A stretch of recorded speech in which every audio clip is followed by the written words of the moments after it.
Assalamualaikum warahmatullahi wabarakatuh. Selamat siang, Bu Rati selaku dosen. Perkenalkan, saya Robi Faranes Jati, mahasiswa Ibu yang akan mempresentasikan terkait konten tutorial memasak sesuai bahan UTS kemarin. Oke, yang saya amati itu yaitu brand terkait konten tutorial memasak yang banyak beredar atau viral di Facebook sih, karena banyak yang ulasan positif terkaitnya karena bermanfaat untuk banyak orang. Kemudian akhir-akhir ini ramai dikunjungi oleh para pengguna sosial media, entah YouTube ataupun Facebook Pro, terkait konten tutorial memasak. Dikarenakan semakin banyak orang yang ingin bisa memasak dan ingin mencoba resep inovasi memasak yang instan dan enak. Pada kesempatan ini, saya coba untuk mendeskripsikan analisis respon pengguna Facebook, terutama Facebook Pro, terhadap konten tutorial memasak yang ada atau beredar di sosial media. Pertama kita dari Facebook dulu. Saya jelaskan dari Facebook dulu. Facebook adalah layanan daring media sosial dan jaringan sosial yang dimiliki oleh raksasa teknologi Amerika, Meta Platform, dibuat pada tahun 2004 oleh Mark Zuckerberg bersama rekan-rekan. Facebook dapat diakses dari perangkat yang dimiliki konektivitas internet seperti komputer pribadi, tablet, dan smartphone. 2. Facebook Pro. Ini untuk lebih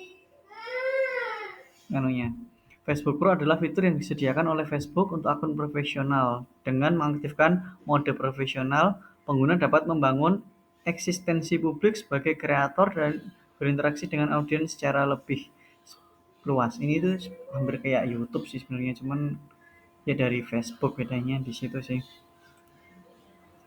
Kemudian di dalam Facebook, terutama Facebook Pro yang kini sedang trending, yaitu konten memasak cukup mendapat respon positif dari netizen dikarenakan konten masak cukup dibutuhkan dan akan selalu update dengan perkembangan zaman. Kemudian dari konten memasak itu tentu saja memiliki tujuan-tujuannya, yaitu yang pertama membagikan resep makanan dan tips makanan kepada penonton sehingga penonton dapat memasak makanan dengan lebih mudah. Kemudian yang kedua, menghibur dan menginspirasi penonton untuk memasak makanan selain memanjakan diri dengan makanan di restoran atau memesan makanan siap saji. Kemudian yang ketiga, mengajarkan cara memasak makanan yang sehat bagi mereka yang ingin menurunkan berat badan, mencegah penyakit, atau memperbaiki kesehatan umum.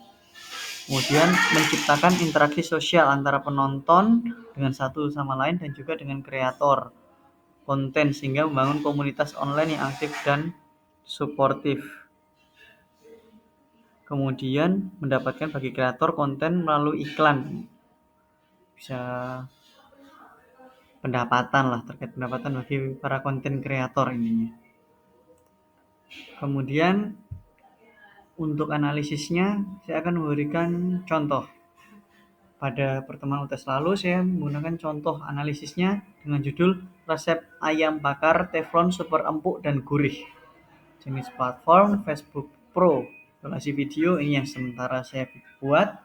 Untuk gaya penyampaian, narasi langsung dari kreator dengan suara yang jelas dan intonasi, menggunakan subtitle apabila tidak paham atau orang yang tidak menggunakan bahasa Indonesia, sertai latar musik yang tidak mengganggu apabila cocok dengan para konten-konten kreator. Kemudian struktur penyajiannya, pembukaan menjelaskan menu yang akan dimasak, bahan-bahan ditampilkan lengkap di awal, baik secara lisan maupun visual. Proses memasaknya ditampilkan secara bertahap dan rinci dengan tips tambahan dari kreator. Penutup, hasil akhir ditampilkan dengan plating yang menarik dan ajakan untuk mencoba. Jadi untuk struktur penyajian, gaya penyempatan, dan lain-lain ini tuh lebih ditunjukkan kepada konten kreator yang memang menunjukkan atau ingin membagikan konten memasak secara real. Misalkan ya kayak Bobon Santoso lah, atau siapa pada konten kreator masak lain kan banyak, atau Chef Juna, Master Chef dan lain-lain. Ketika mereka akan menyajikan makanan tentu saja mereka harus menyampaikan dengan narasi yang sesuai dengan sistematis dan terstruktur di penyajian YouTube, Facebook Pro, atau video-video semacamnya.